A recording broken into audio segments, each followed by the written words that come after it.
Good morning students, कैसे हैं। मैं शारदा प्रसाद, आपका बायोलॉजी टीचर। आज हम बायोलॉजी के चैप्टर सेकंड का लास्ट टॉपिक पढ़ेंगे, जिसका नाम है जनन की विशेष विधियां, स्पेशल मेथड ऑफ रिप्रोडक्शन। तो इसका पहला टॉपिक है आसंग जनन यानी अपोमिक्सिस। तो चलिए टॉपिक को शुरू करते हैं। जब पौधों में संयुग्मन तथा अर्धसूत्री विभाजन नहीं होते परंतु द्विगुणित कोशिका से एक नया पौधा बन जाता है, तब इस क्रिया को आसंग जनन कहते हैं। यानी कहने का तात्पर्य ये है कि जो एग सेल हैं या जो नर युग्मिक हैं, इनके बिना फर्टिलाइजेशन से किसी अन्य कोशिका से नए पौधे का विकसित होना क्या कहलाता है? अपोमिक्सिस या असंग जनन कहलाता है। ये दो प्रकार का होता है। पहला है कायिक वर्धन, इसमें जड़, तना तथा पत्ती से नया पौधा बनता है, जिसको हम कायिक प्रजनन भी कहते हैं। अगला है अनिषेक बीजता, जिसको आगैमोस्पर्मी भी कहा जाता है। तो यहाँ पे हम देखते हैं कि जब लैंगिक जनन की अनुपस्थिति में बीज का निर्माण होता है, अर्थात बीज के बनने में विभाजन व संयुग्मन दोनों क्रियाएं नहीं होती हैं, तो उसको अनिषेक बीजता या आगैमोस्पर्मी कहते हैं। यहाँ पे बीज के बनने में विभाजन व संयुग्मन नहीं होता है। अगला है अपस्थानिक भ्रूणता।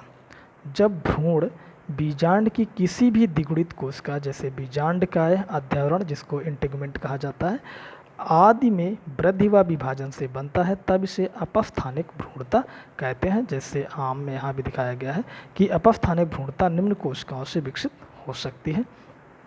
सहायक कोशिकाएं, जिनको सिनर्गिड्स कहा जाता है, एंटीपोडल सेल्स या बीजांडकाय जिसे न्यूसेलस अध्यावरण यानी इंटीग्मेंट्स, तो इन सभी से अपस्थानिक भ्रूणता पाई जा सकती है। अगला है द्विगुणित बीजाणुता, जिसको डिप्लोस्पोरी कहा जाता है।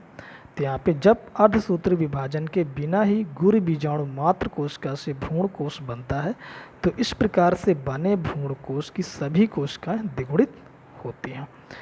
इसी तरह से अगला है अगुणित अनिषेक जनन, जिसे यहाँ पे हैप्लॉयड पार्थेनोजेनेसिस कहते हैं।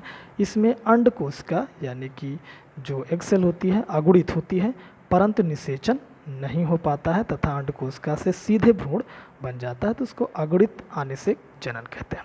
इसी तरह से अब बीजाणुता यानी जिसको इपोस्पोरी कहते हैं, इसमें बीजांडकाय की कोई कोशिका असमान व्यवहार करती है और विभाजित होकर भ्रूणकोश बना लेती है। इस भ्रूणकोश की सभी कोशिकाएं द्विगुणित होती हैं। अनिषेक फलन या पार्थेनोकार्पी। परागण एवं निषेचन के बिना ही फल का निर्माण हो जाता है, किंतु बीज नहीं बनते, तो इस परिघटना को अनिषेक फलन कहते हैं। और ऐसे फल जो होते हैं बीज रहित होते हैं। ये दो प्रकार का होता है, एक प्राकृतिक अनिषेक फलन जैसे केला, अंगूर यानी कि नेचर में स्वतः पाया जाता है। दूसरा कृत्रिम अनिषेक फलन होता है टमाटर, बैगन आदि में, जिसको कृत्रिम रूप से कराया जाता है, जिसमें पादप हार्मोन ऑक्सिन का प्रयोग किया जाता है। अगला है बहुभ्रूणता यानी कि पॉलीएम्ब्रियोनियम। तो इसमें क्या होता है कि बीज में एक से अधिक भ्रूणों के उत्पन्न होने को बहुभ्रूणता कहते हैं। बहुभ्रूणता में युग्मनज दो या अधिक भागों में बढ़ जाता है। इसकी खोज एंटोनी वॉन ल्यूवेनहॉक ने की थी। बहुभ्रूणता के प्रकार सरल बहुभ्रूणता, मिश्रित बहुभ्रूणता, विदलन बहुभ्रूणता, अपस्थानिक बहुभ्रूणता आदि। ग्रहकार बहुभ्रूणता क्या है, यह कितने प्रकार का होता है?